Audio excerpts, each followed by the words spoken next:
Hi everybody and Happy New Year. Welcome back to my channel. Those of you that are new here, my name is Sabrina Phillips and I'm pleased to say I am now an official director. I was recruited permanently in November 2020, and on this channel what I do is I give you the tips and tricks to skyrocket your nursing career. I'll be giving some travel budget tips as well soon, and at some point we'll talk about locks and how to do hair. So for this video what I'm going to just tell you about is my experience of applying for, preparing and going for a band 9 NHS job, and hopefully you'll pick up some things that you might want to do in your next interview. So as I said at the start of this, or in my previous videos, you'd have known I was an interim service director working with the NHS as well as voluntary care sector organisation and local authority and our clinical commissioning group. So I had to apply for my job, although I'd been in post acting for 18 months. So I had to apply via NHS jobs or track system, which is the system if you're applying for an NHS job that you need to put a job application into. And this is different than sending in a curriculum vitae or a CV. Basically the track system is very specific in that it actually guides you through the process. So you have to put your name, date of birth, your national insurance number, those type of information that you have to put in. But please beware that this information is not seen by the shortlister when your application goes through, but it's information that you do need to enter. It then asks you to put your qualifications, any other training that you've done, including your mandatory training. So for those of you that work currently in the NHS, you've got your mandatory trainings, but you might also go on extra trainings. So things like for example, I've done quality improvement training. I've also done solution focused training. I've got a qualification in education. So the form allows you to put in that extra training as well. It then also asks you to put in your previous roles, and I think there's up to 10 spaces around that. So you start with your current role and you go through each. And what I'd say for colleagues is please use these words and spacing in a strategic. So you get asked what your job role is, but also you get asked about what you did in that job. And what I would say is this is a really good time to talk about not only the role you did, but some of your accomplishments as well and your key outcomes, and be really succinct, because again, it's all word limited. I think there's about 300 to 500 words. And then you come to the end of the application form where you need to put your personal statement. And if you've looked at my other videos, please have a look. I've done some videos before, but this is where you really need to not put the same person's statement for the same job. You need to make sure that it is very specific for the job that you are applying for. And this is where the work that you'd have done in looking at the job description, looking at the person specification, thinking about your own skills, knowledge and experience and how they apply to this role. This is where you then need to make it really, really explicit how you meet the person spec. And as I've said, and I'll put links to the videos that I've done before, I change my person spec for every role that I've applied for. I use similar information. However, in terms of if a person spec is asking for education and experience or specific skills, I will change my person spec to match, because what I do know in terms of shortlisting, the person, it's not, people aren't trying to trick you out. If you look at the person spec and write your personal statement to match as much as possible that person's spec, you will then get the points that is used as in the shortlisting grid to get you through to that interview process. So it's really, really important that it's almost like writing an essay, you get points for grammar, you get points for ensuring that it's formatted in the correct way, you get points for following the teacher would say to you, this is what I'm looking for in this assignment, and if you do that, you get the marks for it. And this is exactly what the personnel spec is telling you. It's saying in this job you need to show you've got these skills and demonstrate them, and it also lets you know where they will be assessing these skills. So it's whether it's in via the application, whether it's via interview, whether they'll be doing a test, whether they'll be doing a presentation. So the clues are in the job description and the person spec. And if you watch my videos, and if I can't go on about this enough, what they're asking you to do is in that, and that's what you need to really make explicit in your personal statement. But again, going back to my points, is about you have 1,500 words to sum up. I've been a nurse for 17 years, so I've had to use those 1,500 words to sum up the key things and achievements that I thought I had that would, get me shortlisted for a director role. And that is what you will also need to do. And also what I think is really critical is you need to think about the current stuff that you're doing and how it links in, because what you don't want to be doing, unless it is relevant, is digging too far back into your history, because what people want to see is that you're doing things now, but also if you're going back further into your previous history, how has that led you to the current role that you're doing and the achievements that you've had. So I've started new services, so what I can demonstrate is, I've worked in partnership with people and these are the outcomes, and being really clear about that. So once I did, so the application bit, once I found out I was shortlisted, I was given the instruction in terms of how the interview process was going to run. So it was going to be a presentation and then a panel interview. And because we are in the current COVID situation, it was also going to be online. And again, the other thing I do say to you is, if you are having an online interview, what you want to do is check that you can access the IT, whatever link that your prospective employer is using. So whether that's Microsoft Teams or Zoom or Google or whatever else is out there that they're using, please do a test and a dry run to ensure that you can log into. Done a video on how to ace virtual interviews, so I'll put a link in so that you can have a look. So then I needed to prepare, and it was a labour of love. So I actually got professional executive coaching, because for me this is a really important role.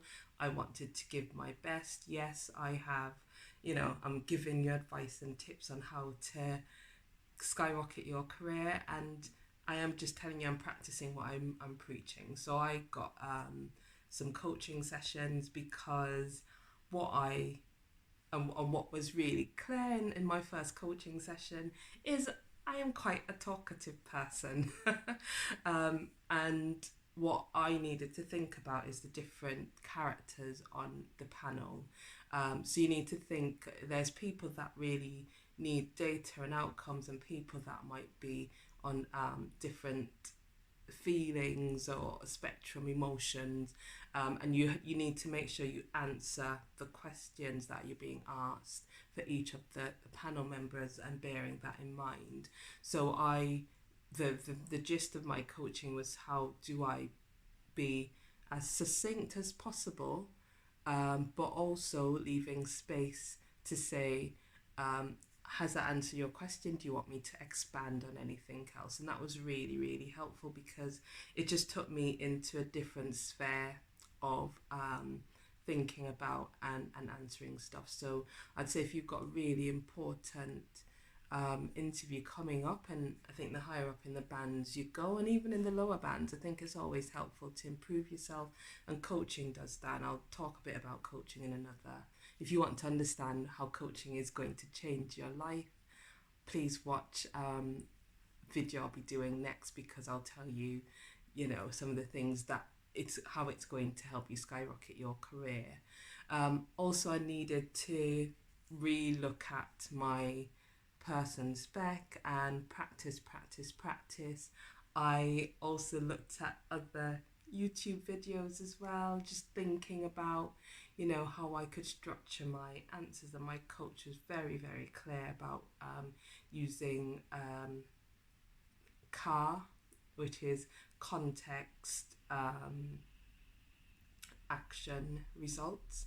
So what was the context, what's the action I took, and what was the result? So using that for every answer, every question that I had, but with the space of, do you want me to expand? But also there was something about me still being me in the interview, and having that human connection as well. The other thing that I did do was really think of my examples that I wanted for each of the person spec. So what I had done, what the context, what the action, what the results was, and being really clear about that. But the one thing I practice over and over again, which is, you know, it's that golden question that we all get at the start, and it comes in different forms. So it's like, so why have you applied for this job? Or what skills and experience have you got? Why this job? Why now? And I really practice on that question. The other thing I did was, you know, my presentation. So I got the instructions that I needed to do a 10-minute presentation on a specific topic. I asked colleagues for input, and very much fed that into my presentation, and said that as well at the interview. The other thing I did, and I've put it in my video on how you prepare for virtual interview, is I made sure that I'd set up my space that I was going to have the interview. I did it at home. I made sure that the lighting, so I had a test run with my partner where, you know, same time of the day, we had a test run online, so he could see if how I was coming up on screen, because it was important for me, one, to be seen properly, and two, to be heard, because there's nothing worse than, you know, not being in the room and not coming across clearly. So did that. Sleep was really important. Resting was really important. The one thing I did do was prepared. I know that I've been in the job, but there's nothing guaranteed. And it's even worse when you're interviewing with people that you know, because you know them and you want to, for me, I wanted to give a really good representation of me, what I'd done, whether or not I got the role in the end, because, you know, there's loads of bright people out there that could have come in and had amazing ideas, but I'd got to the point where I thought, I've done the preparation, and this is me, this is Sabrina, this is what I've done, I'm going to say what I've done, and then leave it to God. You know, I did pray as well, and I know I had colleagues praying for me and, you know, wishing me good luck, and I really didn't want to let anybody down. I didn't want to let myself down, I didn't want to let colleagues down, but I just went in saying, I've done what I need to do, this is me. One, I thoroughly enjoyed the interview, I really did. It was 45 minutes, but it was 45 minutes where I knew I had said everything that I could, and where I hadn't, you know, I'd asked if I needed to expand on stuff, and did. So I knew I didn't leave, and you know, right after the interview, I took the rest of the day off. And I just went and had some time to myself. And in none of the replay that I did and reflecting on what I did I think, actually, oh, I should have said this, or I should have said that. One thing I will say though is, you know, that bit where you've got questions at the end, and I had a couple questions. One of them I'd seen on YouTube, and it's one of those questions that you sort of, it is the cringe question, and it was basically, what I asked was, if is there anything that was leaving the panel in doubt about me being the right person for this role. And one of the feedback I got was, actually, please don't say that, because you know, the panel were a bit puzzled by that, because in their view they thought I did a good job. So it's you know, it is a really good question. However, it could go either way. Yeah.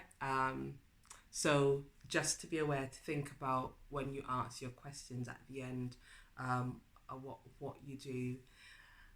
So that is my story. I could go in a bit deeper if it would be helpful, but what I really wanted to get across in this video is that my preparation, and in terms of application, in terms of preparing for the interview itself, in terms of doing research to do a presentation, is no different from what I'm telling you in terms of if you're going from a healthcare assistant to a nurse into a junior band 5, 6, 7, 8, you know, ABC 9 where I am, and hopefully soon, not and hopefully when I move on to other roles, it's no different. Preparation is key. Preparation is absolutely essential. And I did things, I spoke to the different people on the panel about what their ask was. I got extra coaching. I looked at my examples, was really clear, practice saying it, not only wrote it down, but practice saying it. And also for my presentation, made sure I timed it, and I had 10 minutes, but I made sure that it was 9 minutes. I think even a bit shorter, because, you know, when you get into a situation, you can go on a lot longer than you think. If you want to know how I used coaching to prepare for my interview, do drop a comment in the box. Do like and subscribe. Do let me know if there's anything in this video that added value, anything that you want me to expand on. But look out for my next video, and I will tell you a bit more about how I did that. So thank you so much again. Let's be bold and brave together in 2022, and let's get you to where you want to get to in your nurse career. Bye.